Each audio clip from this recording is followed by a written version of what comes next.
En cada servicio de adoración celebramos nosotros la resurrección de nuestro Señor Jesucristo. Él murió y resucitó al tercer día, venciendo el pecado, el mundo y a Satanás. Pero también se añade un poco de gozo cuando en el servicio al Señor celebramos las ordenanzas que Él ha dejado establecidas. ¿Cuáles? La Santa Cena y el bautizo. Y estas dos ordenanzas que nos recuerdan su preciosa obra, la estaremos realizando el día de hoy. Sé que hay cierta ansiedad, sé que desean ver a mi hermana ya bajar a las aguas del bautizo. Sé que hay cierta ansiedad de escuchar el testimonio que nuestra hermana va a compartir. Pero calma, vamos a escuchar la palabra del Señor. Así que yo les invito a que abran la palabra del Señor en el Evangelio de Mateo, en el capítulo número 28, los versículos 18 al versículo número 20. Es un pasaje que es muy conocido por todos nosotros. Y en este pasaje nosotros estaremos el día de hoy exponiendo la palabra del Señor. Y nos dice así la palabra del Señor en Mateo, capítulo 28, versículo 18 al versículo número 20. Y acercándose Jesús les habló diciendo: toda autoridad me ha sido dada en el cielo y en la tierra. Id pues y haced discípulos de todas las naciones, bautizándolos en el nombre del Padre y del Hijo y del Espíritu Santo, enseñándoles a guardar todo lo que os he mandado. Y he aquí, yo estoy con vosotros todos los días hasta el fin del mundo. Amados hermanos, les pido que me acompañen en una breve oración y luego iniciamos con la exposición de la palabra del Señor. Mi amado Padre, estamos en tu preciosa presencia, Señor. Sabemos que está aquí entre nosotros. Te ruego, Señor, que nos ayudes, Padre eterno, a poder comprender tu palabra. Ayúdanos, Señor, a que podamos estar concentrados. Prepara nuestros corazones para que podamos recibir tu palabra y también podamos vivirla para la gloria y honra de tu precioso nombre, Señor. Amado Dios, te suplico, Señor, que me ayudes. Por favor, guarda mi mente, mi corazón, todo mi ser, Señor. Ayúdame, Señor, a que pueda ser fiel a tu palabra, Señor. Guarda mis emociones, mis sentimientos, Señor. De manera, Señor, de que persiga de manera, Señor, con todas mis fuerzas, de que tú seas exaltado, glorificado y el hombre empequeñecido. Ayúdame a engrandecer tu nombre, Señor. Por favor, ayúdame. En el nombre de tu Hijo amado Jesús oramos. Amén. Amados hermanos, el pasaje de Mateo capítulo 28, versículo 18 al versículo número 20, no solo es un registro de las últimas palabras de nuestro Señor Jesucristo antes de su ascensión, sino que también establece el mandato central de la misión de la iglesia en el mundo, la gran comisión. Pero antes de profundizar en este texto, es necesario que pongamos este pasaje de la Biblia en su contexto. Así que nos encontramos al final del ministerio de nuestro Señor Jesucristo después de su muerte y resurrección. Jesús se encuentra con sus discípulos en Galilea, tal como lo había prometido. Ahora, es importante recordar que estos hombres a quienes ahora reciben este mandato del Señor son los mismos que habían caminado con Él durante 3 años. Ellos habían sido testigos de su poder sobre la naturaleza, sobre las enfermedades, sobre los demonios e incluso sobre la muerte. Estos hombres ahora son testigos de su resurrección. Sabían ahora con absoluta certeza que Jesucristo es el Hijo de Dios, el Mesías prometido. Pero en este contexto que les estoy presentando, hay un aspecto que podemos añadir y que no podemos pasar por alto. estos discípulos no están recibiendo una misión de un simple maestro, sino de aquel que ha vencido la muerte y ha sido investido con toda autoridad en el cielo y en la tierra. Mis amados hermanos, es importante que entendamos que este mandato que encontramos aquí en Mateo capítulo 28, versículo 18 al versículo 20, no se limita a los discípulos que estuvieron ahí presentes. La gran comisión ha sido comprendida a lo largo de los siglos como una misión continua y vigente para toda la iglesia del Señor, su cuerpo, el cual Él la compró con su preciosa sangre, el cual fue derramada en la cruz del Calvario. No fue una instrucción dirigida única y exclusivamente a los apóstoles, sino que es el encargo que Cristo le dio a la iglesia generación tras generación hasta que Él vuelva en gloria. Y ya lo vamos a ver por medio de varios versículos. Así que la misión que Cristo le encargó a la iglesia es la de hacer discípulos. Y es el único imperativo que contiene este pasaje en el idioma original griego. Hacer discípulos. Y para que la iglesia del Señor cumpla con este mandato, debemos de proclamar el evangelio a todas las personas sin importar su tipo de trasfondo cultural, étnico o religioso, para que vengan a ser seguidores y adoradores de Jesús exclusivamente. ¿Por qué? Porque Jesús es Dios encarnado. Fue Él quien consumó la redención en la cruz del Calvario y venció las huestes del mal. Él tiene el derecho y el poder para encargarnos esta gran tarea. Mis amados hermanos, debemos hacer discípulos a todas las naciones, porque Jesucristo es el Rey de Reyes y el Señor de los señores. Y la forma en que debemos de cumplir esta misión, según nuestro texto, por favor, vean el texto, no despeguen su mirada del texto, está en 3 acciones acompañadas: ir, bautizar y enseñar.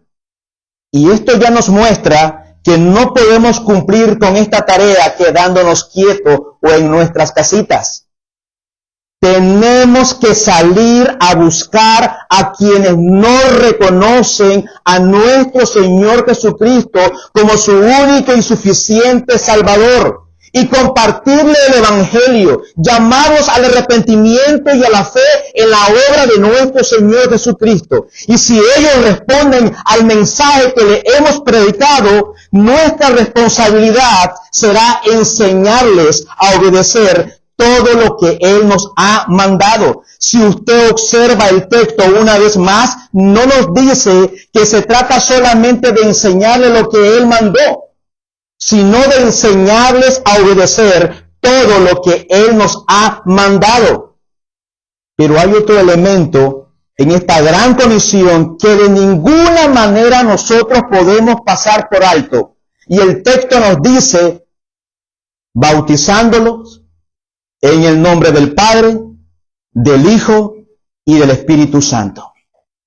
Antes de continuar, permítame compartir con ustedes la idea central del sermón de hoy.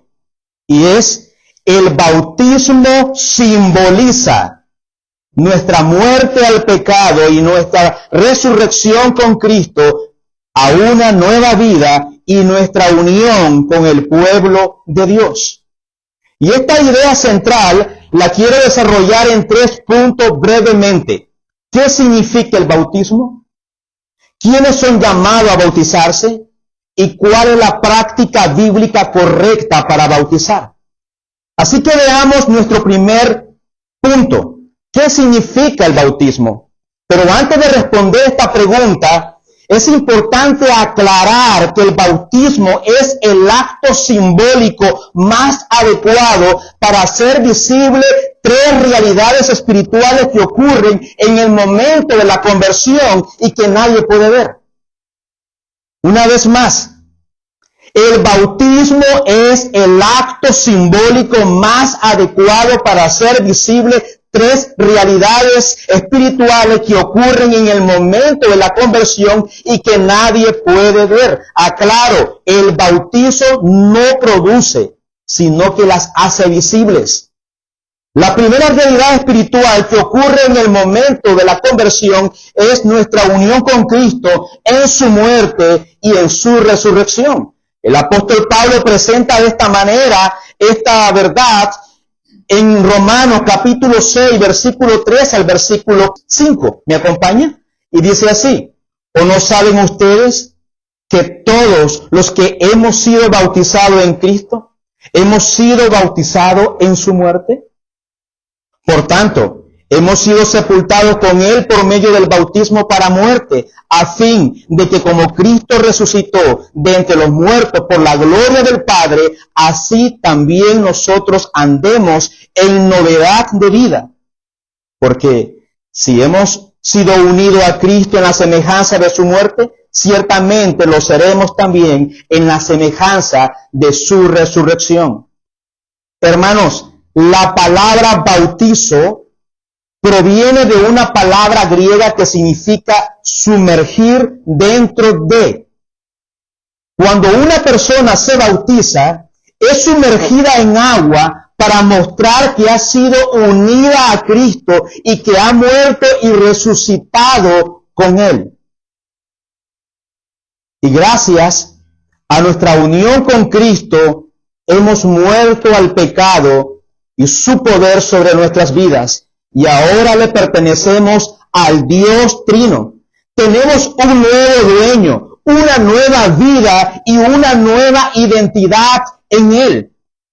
Y esto lo confirma el apóstol Pablo en Colosenses capítulo 3, versículo 3. Lea conmigo este texto. Porque ustedes han muerto y su vida está escondida, ¿con quién? Con Cristo en Dios. Ahora debo de aclarar una vez más que no es el bautizo lo que nos une a Cristo. Pero eso que sucede por medio de la fe es simbolizado a través del bautismo.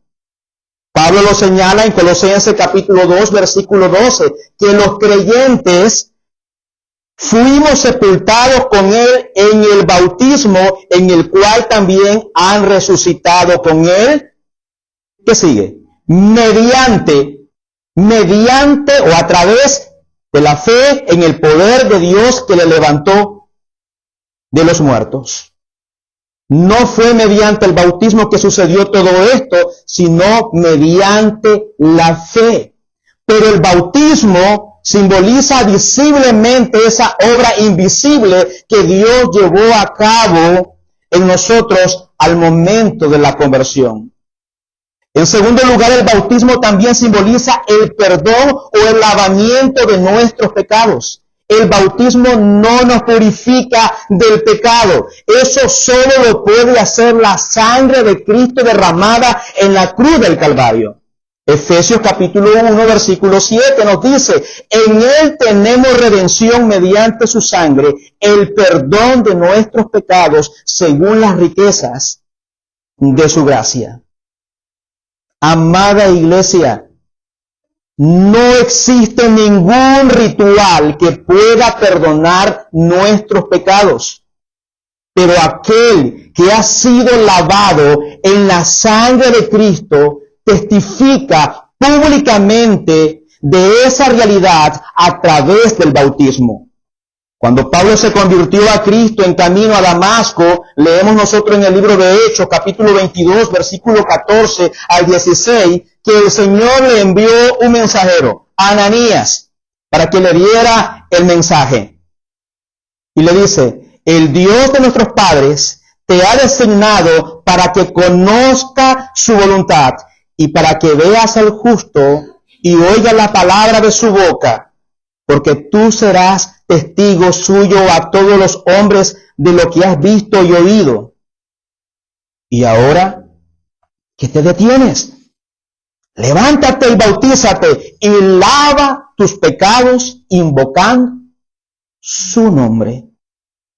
Mis amados hermanos, es al invocar ese precioso nombre de nuestro Señor Jesucristo, el cual se entregó por nosotros voluntariamente en la cruz del Calvario, que nuestros pecados han sido perdonados.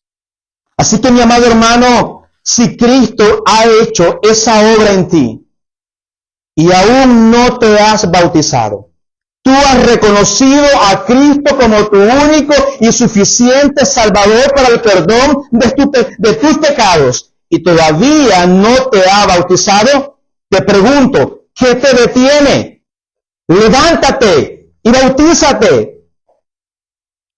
Esa realidad invisible de que todos nuestros pecados han sido lavados en la sangre de Cristo debe ser manifestada de una forma visible a través del bautismo.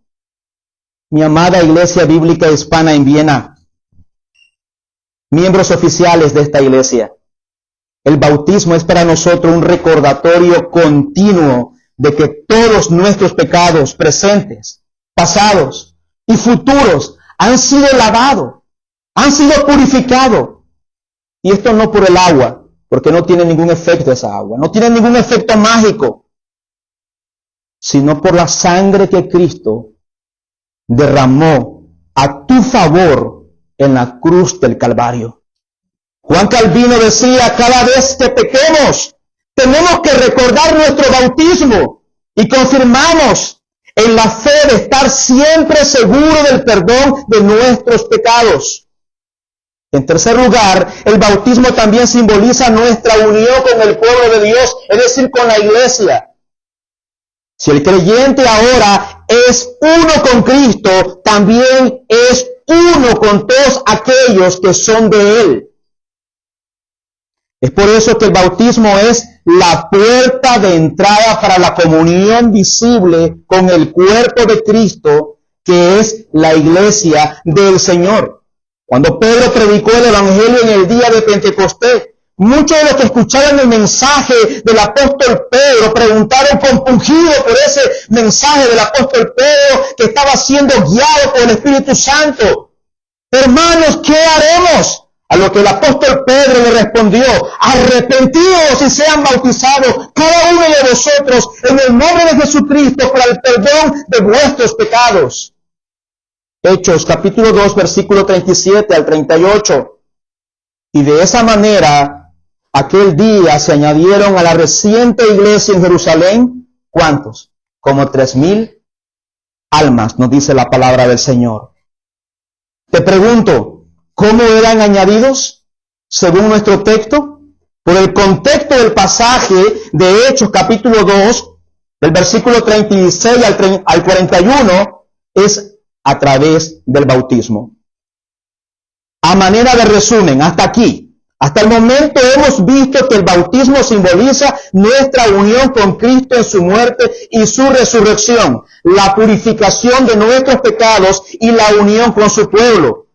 Todo eso ocurrió en nosotros al momento de la conversión, pero viene a ser simbolizada visiblemente a través del bautismo. Ahora bien, si eso es lo que significa el bautismo, ¿quiénes son los que deberían de bautizarse? Y esto me lleva a mi segundo punto de la prédica del día de hoy. Es convicción de los bautistas y también de muchos otros grupos cristianos que solo deben ser bautizados creyentes. Y esta es la razón por la que no practicamos el bautismo de infante. Es decir, el bautismo de niños que no tienen la edad suficiente para entender el Evangelio de manera que puedan arrepentirse y creer. Cada vez que hay bautizo, mis hijos se ponen alegres, gozosos, se emocionan y me dicen, yo también soy miembro de la iglesia. Desde que tengo meses voy a la iglesia. ¿Cuándo me bautizo? Espérate. Papá, tú me vas a ayudar a escribir mi testimonio. Eso me llena de gozo. Me llena de alegría, amados hermanos, escuchar eso en mi hijo Isaac, en mi niña Elizabeth.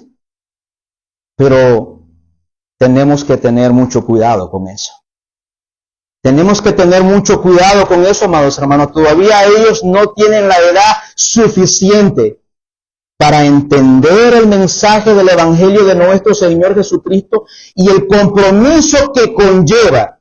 Ellos lo pueden entender teóricamente, pero también hay un compromiso que conlleva esto con la iglesia, el cual no es cualquier institución. La iglesia del Señor, la esposa del Señor, la cual compró con su preciosa sangre. También debo de aclarar que hay iglesias cristianas que predican la salvación solo por gracia, solo por Cristo, solo por medio de la fe y que practican el bautismo de infante, que es el caso de las iglesias presbiterianas.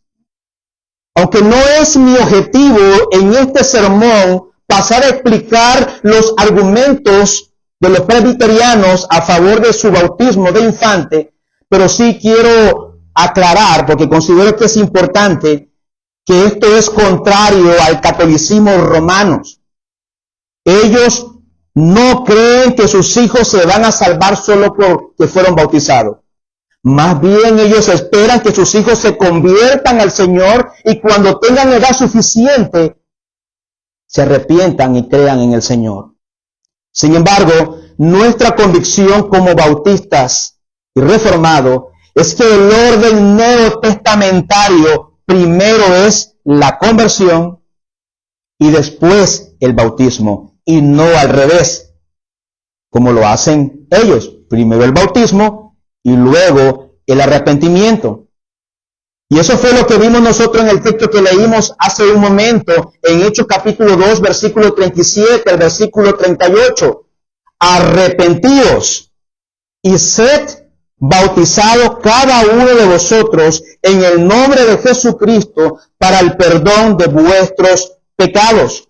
Otro ejemplo que encontramos en la Biblia es cuando Felipe le predicó el Evangelio al eunuco de Etíope. Leemos en el libro de Hechos, capítulo 8, que llegaron a un lugar donde había suficiente agua y el etíope le preguntó a Felipe, aquí hay agua, ¿qué impide que yo sea bautizado?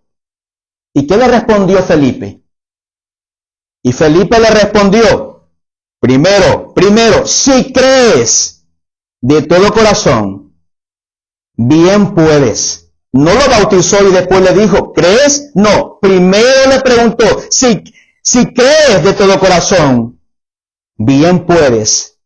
Y respondió el eunuco y dijo, creo que Jesucristo es el Hijo de Dios.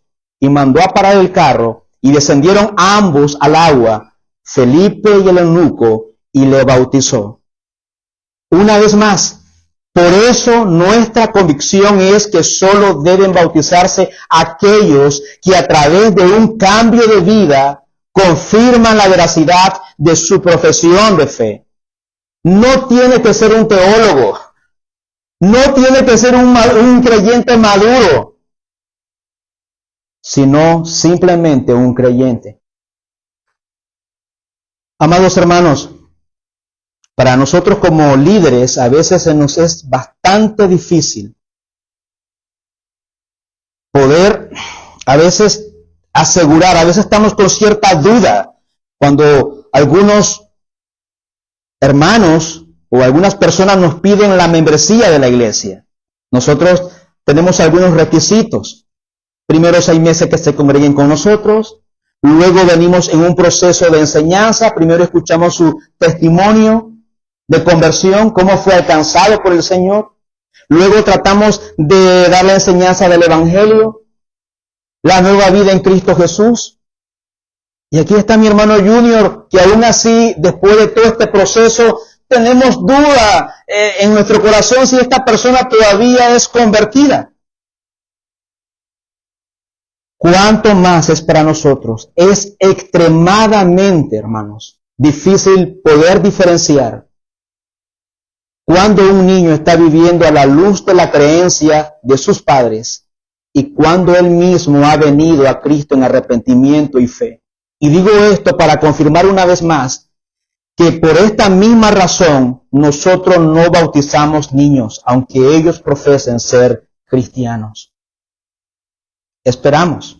Ahora, nosotros no queremos ser dogmáticos como iglesia para establecer una edad específica para que el muchacho sea bautizado, pero sí tenemos que tener nosotros cuidado y esperar que este muchacho tenga la edad suficiente para mostrar la realidad de su fe y venir a ser miembro de una iglesia local con todo lo que esto implica, porque no estamos jugando a la iglesia. Esto no es simplemente te mojo. Esto no es simplemente vengan aquí todos, ¿quién quiere bautizarse? ¿Quién tiene deseo de bautizarse? Y aquí bautizamos en serie, como salen las hamburguesas de McDonald's. No, amados hermanos, esto es algo serio. Después de haber dicho todo esto, te pregunto, ¿cuál debe ser la forma o la manera de realizar el bautismo? Y esto nos lleva al tercer punto de nuestro sermón y último. ¿Cuál es la práctica bíblica correcta para bautizar? ¿Es acaso suficiente rociar agua sobre la cabeza del que se bautiza? ¿O debemos sumergirlo completamente en el agua? Pregunto, ¿acaso es suficiente rociar con agua sobre la cabeza? ¿O debemos sumergir al hermano completamente en el agua? Me refiero a la inmersión. Los bautistas creemos que la forma más apropiada de llevar a cabo el bautismo es por inmersión. Y esto básicamente por tres razones. El primero se basa en el significado del término en el original. Como dijimos anteriormente, la palabra griega que se produce como bautismo significa, ¿recuerdan? Sumergir dentro de. Hay otra palabra que significa aspersión o rociamiento, pero esa palabra nunca es usada en el Nuevo Testamento para referirse al bautismo. En segundo lugar, no creemos, amados hermanos, como les decía, en el bautismo por aspersión, sino por inmersión. Nosotros creemos que la forma correcta es por inmersión, por el significado del bautismo. Nosotros leímos anteriormente en Colosenses capítulo 2, versículo 2, que fuimos sepultados con Él en el bautismo, en el cual también han resucitado con Él. Así que la mejor manera de simbolizar que todos nuestros pecados fueron perdonados es por inmersión. Y en tercer lugar, la inmersión parece haber sido la práctica bíblica en el Nuevo Testamento. Leemos en Mateo capítulo 3, versículo 16, que después que Jesús fue bautizado, la palabra del Señor nos dice que Él salió del agua. No le rociaron agua sobre la cabeza, sino que Él salió del agua, lo que implica evidentemente que Él estaba dentro. Lo mismo se implica también en la historia de Felipe y el etíope en el libro de Hechos, capítulo 8. Fue al llegar a cierta agua que el etíope preguntó si podía bautizarse. Alguien decía, debemos suponer que este hombre llevaba en su carro suficiente agua para beber, ya que tenía que atravesar el desierto para llegar a Etiopía. Si el bautismo hubiera sido por aspersión, no habría tenido que bajarse a ese lugar donde había mucha agua. Simplemente lo hubiera rociado. Es obvio también por el texto que leemos en el libro de Hechos, capítulo 8, versículo 36 al versículo 38, que esto no se trataba de un arroyito. El texto expresa claramente, descendieron ambos al agua, Felipe y el eunuco, y le bautizó. Había suficiente agua para sumergirlo. Quisiera también aclarar que el bautismo no es necesario para la salvación. El bautismo no salva. El ladrón en la cruz se fue al paraíso sin ser bautizado. Lo único que es indispensable para salvar es tener una fe genuina. Pero, hay un pero. Pero todo aquel que cree, amados hermanos, todo aquel que cree en el Señor Jesucristo para el perdón de sus pecados, debe de tener el anhelo de manifestar a través del bautismo esa fe. Algunas aplicaciones. Mis amados hermanos en Cristo, Iglesia del Señor, si ya te bautizaste, este es un buen momento para recordarle a tu alma el significado de tu bautismo. Querido hermano en Cristo Jesús, recuerda que tienes un nuevo dueño. Recuerda que disfrutas de una nueva identidad por causa de tu unión con Cristo. Recuerda que ya no eres esclavo del pecado, porque fuiste sepultado y resucitado juntamente con Él, no por tus méritos, amado hermano, no por tus méritos, porque nosotros merecíamos la condenación eterna por nuestra infidelidad hacia Dios. ¿Sabe qué es lo que nos separa del Señor? Su santidad. Él es santo, Él es 3 veces santo, nosotros no somos santos. Nosotros merecíamos que se derramara sobre nosotros la ira de Dios. Eran nuestros cuerpos que tenían que ser despedazados en la cruz del Calvario por tus pecados, hermano. Pero el Señor decidió sustituirte. El Señor decidió llevar la carga de tus pecados. Recuerda que tienes un nuevo dueño, que disfrutas de una nueva identidad por causa de la unión con Cristo, que ya no eres esclavo del pecado, grábatelo, ya no eres esclavo del pecado, ahora tú puedes decirle no al pecado en dependencia del Espíritu Santo. Fuiste sepultado y resucitado juntamente con Él para andar en novedad de vida. Por eso no es congruente cuando una persona dice ser creyente y está en una dinámica pecaminosa, amados hermanos. Tenemos muchas razones para dudar de su salvación. Y ahí estarán algunos en aquel gran día diciéndole, Señor, Señor, creí en tu nombre, hice esto, hice aquello. Pero el Señor, ¿qué les dirá? Apartaos de mí, hacedores de maldad. Yo nunca os conocí. Si tú decías ser mi hijo, si tú decías hacer esto para mi gloria y para mi honra, pero ¿por qué tú no te apartaste de eso que me ofende? Recuerda que todos tus pecados han sido perdonados, no por la causa del bautismo, sino por la bendita sangre de Jesucristo nuestro Salvador, que derramó por ti en la cruz del Calvario. Recuerda que ahora perteneces a una iglesia local y que tu relación con Cristo no puede ser individualista, ya que el verdadero discipulado cristiano es un proyecto de comunidad. Pero también quiero referirme a otro grupo, no solamente a los miembros oficiales de la iglesia. Me quiero también, para concluir, referirme a otro grupo. Si no te has bautizado, escucha muy bien, atiende, amado hermano, estas palabras. Escúchame, por favor. Por favor, quiero tu atención. Si tú dices ser cristiano y no te has bautizado, déjame hacerte una pregunta y escúchala muy bien. ¿Crees de todo corazón que Jesucristo es el Hijo de Dios?